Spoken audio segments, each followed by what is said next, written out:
Hello everyone and welcome again to Ferris Sports Update. I'm your host Rob Bentley and thanks for tuning in.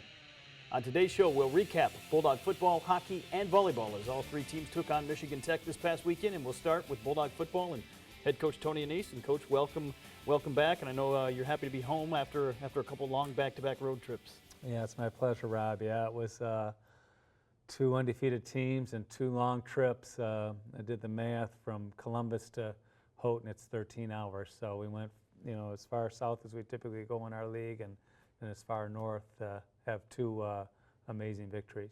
You've got to be pleased with the way your team played this past Saturday, 37-3 over Michigan Tech. Talk about that performance in all three phases of the game. Yeah, these guys continually surprise me on just the way they approach a Saturday. We play at our best. We're basically a fast starting team. Take the wind out of the opponent's sails quick, and we've been able to do that now for 8 weeks, and so it's a huge win up there. I think it was the second in the last 16 years up there, and we did it in dominating fashion. Got off to a quick start as we go to the highlights. Defense forces a turnover early, and the offense scores quickly to get you on the board first here in the ball. Yeah, we wanted to get off to a good start, and we were able to do that quick. Put pressure on Tyler Scarlett all day, even with 3 down, and we got the ball back, had a couple predetermined Jason Vanderlaan runs, and he got us down near the goal here, and then we were able to score. Jason Vanderlaan on the ground here, and then we'll see Shakur Sanders with the touchdown coming up on the next play, rushing the ball 322 yards, and certainly had to do so with some of the windy conditions up there. Yeah, we only threw it 10 times because we knew that we wanted to run the ball effectively, and our defense really took control of the game early, and so just pounding the rock for us is a wonderful way for us to go, and they were the #1 team in the GLIAC in rush defense, and now we are, so our defense loves when we put a good number of rush yards on the opponent to make our defense be #1.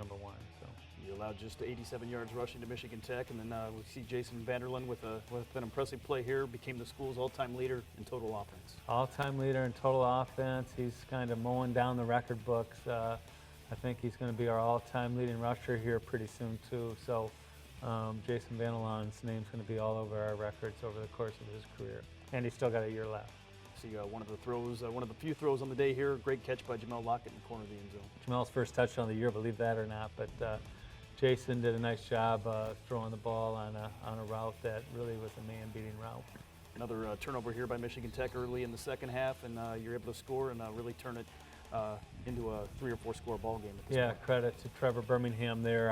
It's like a 65, 66-yard punt down to the 1, and the very next play they turned it over, and we had a short field and able to score on our first possession, our early in the third quarter, which is huge. I know you've had some injuries in the secondary, and certainly some guys stepped up as we saw on that last play. Had a nice job defensively back in the secondary. Yeah, Atu Connolly played great again. He was great against Ohio Dominican, and he's rolled in there now well in 2 straight games. And Willie Smith's done a really nice job. AJ McEwen was banged up at the ODU game and came back and played a nice game. So we're really pleased by that. Here we get pressure with 3 down, and that's incredible. We were able to do that. Justin Zimmer and Carlton Johnson and Garrett Woods and Corey Stone and Corey Arnouts and a multitude of Marcus Cribbs, multitude of guys playing in there. 37-3 the final as you move to 8-0, 7-0 in the GLIAC, and talk about that GLIAC race. The only undefeated team left in the conference, but still 3 games left here in the regular season. Yeah, first, when you approach the ODU and Michigan Tech game, once we beat ODU, okay, they're 1 game behind us, but Tech, beat Grand Valley up there 35-14. So then you're nervous about the Tech game, and if you beat them, you're sitting nice, but if you don't, then you're chasing. So we've controlled our own destiny. We've put ourselves in a good situation, and now our young men need to know what's at stake, and it starts right here at home against Lake Erie. But if we can defend home turf here the next 2 weeks, then we lock up a share of the GLIAC title in 2 weeks if we can just defend home. You mentioned back-to-back home games against Lake Erie and Northern Michigan. Starts this Saturday against Lake Erie, and they come in with a talented running back and a prolific offense that's able to move the ball. Yeah, their running back, Polio, he's been able to to just kind of carry their team. He's, I think he was last week, he was second in the nation in rushing yards. So he's a dynamic back. They rolled up 48 on us last year, so we need to contain them. It's against the #1 rush defense in the GLIAC now, in our defense, and #1 scoring defense in the GLIAC. So, our defense has been stout, and hopefully, we can contain Belial, and our offense, hopefully we can continue to roll up the numbers. After back-to-back weeks here on the road, how nice is it going to be for your team to be back at home playing in front of the home fans and hopefully a large fan base here coming up on Saturday? I don't know about our team, but I'm going to be happy to be home. I'm running a little bit on empty, but no, in all seriousness, it's going to be huge. Hopefully we get a big crowd. We're 8-0, we're nationally ranked. We got a lot of things going here, so hopefully we get a great crowd, and it's a great atmosphere.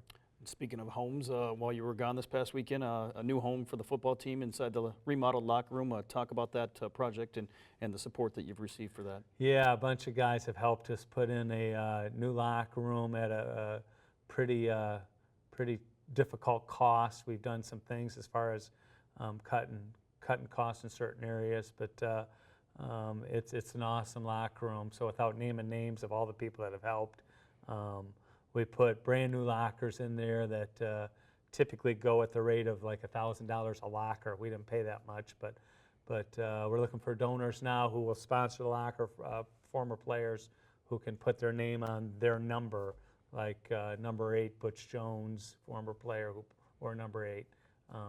So that's something now that we're going to go as kind of a fundraising project. What does that mean for your student athletes, your football players, and for them to have a place like that here, new facility here at this point of the season? It's awesome because we've been planning this. We've been working on it for 2.5 years. The red lockers in there probably, we're here since like 1984. And so for our guys they haven't walked in there yet, but when they walk in there tomorrow and they see that, I'm sure it's going to raise our energy level for practice because, and they deserve it. Our guys deserve, to have a beautiful facility, and so it's nice to get that project done. It's one project that I really wanted to take and run with when I took the job, but it's been 2.5 years in the working. So for us to get it done and for all the people who have helped, just thanks a million. 8-0, the only undefeated team left in the state of Michigan. Talk about where you're at this point of the year and what needs to happen now for you to move forward. Yeah, it's nice to say it that way, huh? Just continue to do what we do.